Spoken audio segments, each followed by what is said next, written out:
Assalamualaikum warahmatullahi wabarakatuh. Hello everyone. So it's nice to see you again. In this meeting, we will continue to discuss another focus of grammar, which is about the passive. So I believe that this topic is not something new again for you because if I'm not mistaken, I have learned about the passive since I was in the junior high school, and I don't think that the passive is such of difficult material. So in this case, I will only do a quick review, and since I will not ask you to submit any assignment on this topic, so I hope you are willing, you have the willingness to pay attention to this video, and also to try to do the exercises in this Betty Azar book. And if you have time or free time, please go to the link of YouTube that I will send to Ilmu. That link is another source of explanation about this topic that I hope can make you more understand about this topic. And later on, if I ask you to do some assignments or a quiz on this topic, you will be easily answer the questions well. Okay, so this explanation that I use is from Betty Azar book. You can open page 227 here in this uh, ebook. I will just begin by doing this warm-up activities. So please see these two picture A and picture B. Which sentence is grammatically incorrect? Match the sentences to the picture and then please choose which sentence is grammatically incorrect. The girl hit the ball. The ball was hit by the girl. The girl was hit by the ball. The ball hit the girl. The girl was hitting the ball. The girl was hit the ball. Okay, I will discuss this in bahasa Indonesia so that uh, you will understand my explanation easily. Please see here. Di sini mana ya kalimat yang aktif dan mana yang pasif? Kalian harus ingat ya, kalau sama seperti bahasa Indonesia, ketika kalimat itu adalah kalimat aktif, maka subjeknya aktif melakukan sesuatu. Mana yang aktif melakukan sesuatu? Picture A or picture B? Ya, dia adalah yang picture A, dia subjeknya melakukan sesuatu terhadap bola. Nah, sedangkan di sini terlihat terbalik. Bolanya ini yang mengenai pekerjaan pada si girl-nya ini. Jadi girl-nya ini dikenai pekerjaan oleh bolanya itu. Nah, di sini adalah gambaran dari kalimat aktif dan kalimat pasif, sehingga saya rasa kalian sudah bisa memilih sendiri mana yang menunjukkan subjeknya aktif dan subjeknya dikenai pekerjaan oleh objeknya. Karena sama seperti di bahasa Indonesia, sesungguhnya aktif dan pasif itu hanya ditukar saja subjek dan objeknya. Subjeknya berubah menjadi objek di kalimat pasif. Tetapi kalau di bahasa Indonesia, ketika kalimat aktif dimulai dari pasifnya predikatnya dimulai dari di, tata kerjanya di, kayak gitu. Tetapi dalam bahasa Inggris, ciri khas dari passive voice adalah to be plus verb 3. Nah, kalian harus ingat-ingat passive voice ciri khasnya adalah to be plus verb 3. Nah, to be plus verb 3 ini menyesuaikan tiap tenses, karena kalau di bahasa Indonesia kan nggak mengenal tenses, jadi dia akan seperti itu semuanya, tapi kalau di bahasa Inggris semuanya akan menyesuaikan tenses. Nah, seperti ini penjelasannya. Ketika di kalimat aktif Mary helped the boy, di sini kalian harus cek di kalimat aktifnya predikatnya itu tensesnya apa. Nah, di sini kan help plus ed. Nah, kemungkinan ini adalah past tense. Maka ketika berubah menjadi pasif, kita tukar subjek dan objeknya. Nah, lalu help ini dirubah menjadi to be plus verb 3 menyesuaikan tensesnya. Karena tensesnya past tense, maka to be-nya juga past tense, jadi was. Kemudian verb 3-nya help, seperti itu. Nah, ini contoh yang lain, tapi nanti di bawah akan ada penjelasan tentang perubahan verbnya sesuai tenses yang lebih lengkap. Ketika ini past participle verb 3 ya.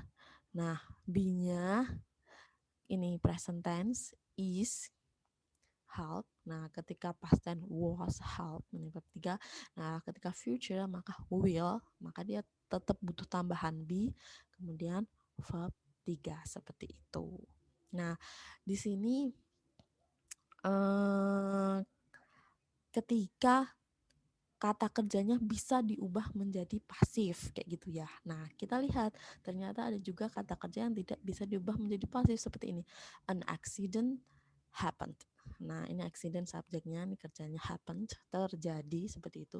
Tidak ada kalimat pasifnya. Sama seperti di bahasa Indonesia, bahwa yang bisa berubah menjadi kalimat pasif hanyalah transitive verbs. Sedangkan kalau intransitive verbs, seperti contohnya happen, sleep, come, swim, die, tidak dapat diubah menjadi not possible to use intransitive verbs in the passive. Nah, ini bisa dilihat di ibu kalian, appendix chart A1, untuk mengetahui apa saja intransitive verbs. Banyak.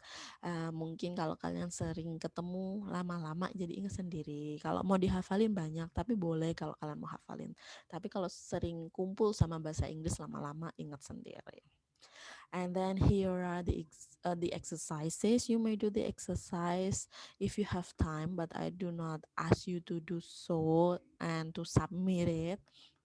So just choose whatever number of the exercise. Silahkan pilih-pilih aja exercise yang mau kalian kerjakan untuk membuat kalian ingat dan membuat kalian yakin kalau kalian udah paham kayak gitu. And then here are tense forms of the passive. Nah, ini yang lebih lengkap bagaimana ciri khas dari pasif, yaitu to be plus verb 3 itu akan mengikuti bentuk tensesnya. Ketika simple present ini ya, ini sama ya, marry the boy, kemudian dibalik the boy terus by marry. Nah, di sini present tense helps. Nah, nanti ketika jadi pasif karena present maka to be-nya is, verb 3-nya help. Present progressive, ciri khasnya to be plus verb ing. Nah, ketika di pasif tetap ada to be plus verb ing. Nah, tapi juga verb ing-nya ini being-nya ini be juga plus verb 3. Jadi satu is being help. Present perfect has plus verb 3. Nah, di sini ketika menjadi to be plus verb 3 has been. Nah, ini been-nya jadi verb 3 help kayak gitu.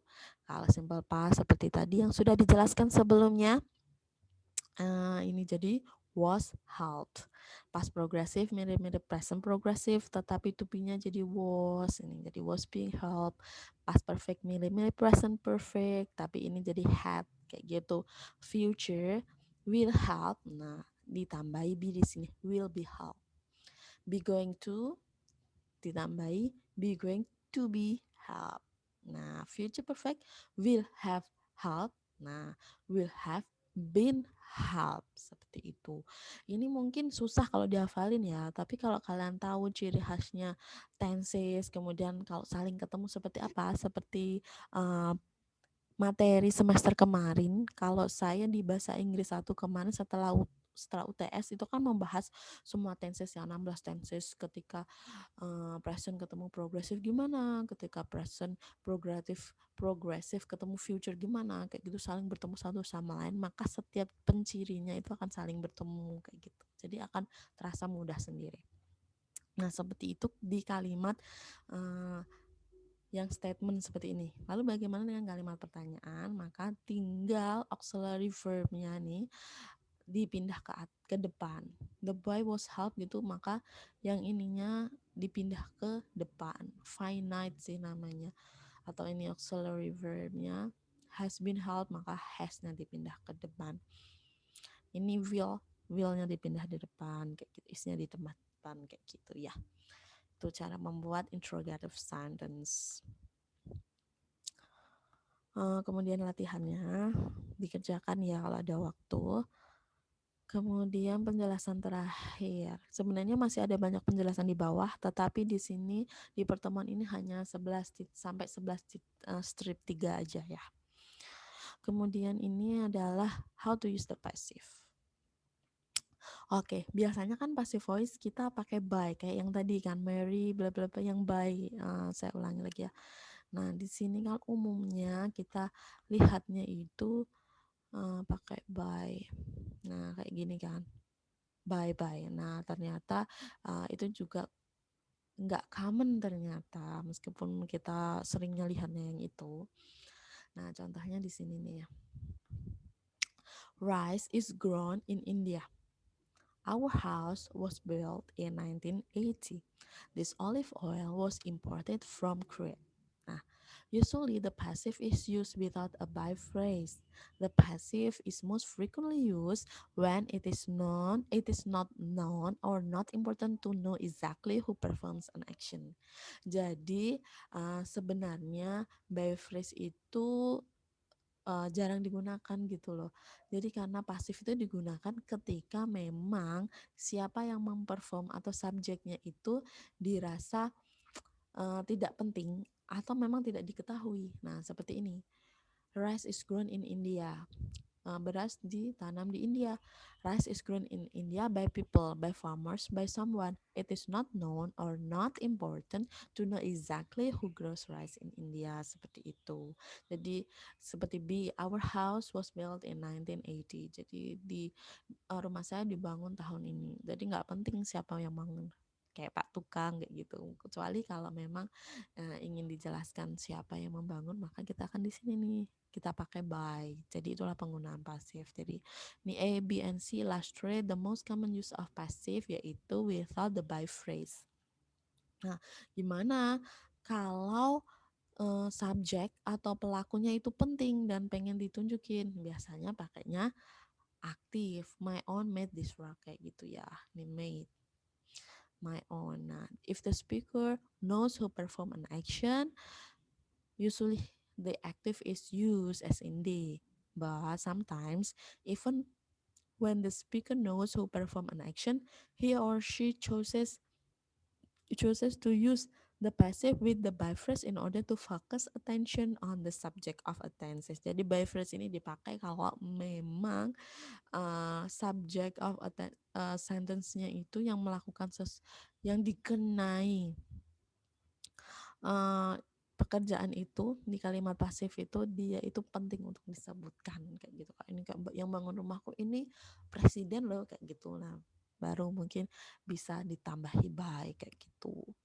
Kayak this rug was made by that rug was made by my mother. Jadi ini perlu untuk disebutkan. Seperti ini, Life on the Mississippi was written by Mark Twain. Nah, Mark Twain ini perlu atau penting, informasi yang penting kayak gitu. The focus of attention is on the two rugs. Tetapi siapa yang bikin itu perlu disebutkan. The focus is on the book, but the by phrase is included because it contains important information. Nah, seperti itu, the use of passive. Latihannya silakan dikerjakan sehingga kalian paham. Kalau ada soal-soal nanti kalian bisa menjawab dengan benar. Oke? Itu saja materi untuk pertemuan ini. Jadi di bawah masih banyak. If you want to learn about that, you may learn. But for this meeting, we will only discuss until the use of pasif seperti yang sudah saya jelaskan tadi. By the way, I will also send you a link about a source that I got from the YouTube, which explain also this topic, but in a dialogue version. Jadi semoga link itu membantu kalian juga lebih paham tentang pasif. Okay, I think that's all. If you have questions, you can just let me know by sending me a private message or a message in our WhatsApp group. Thank you very much. Wassalamualaikum warahmatullahi wabarakatuh.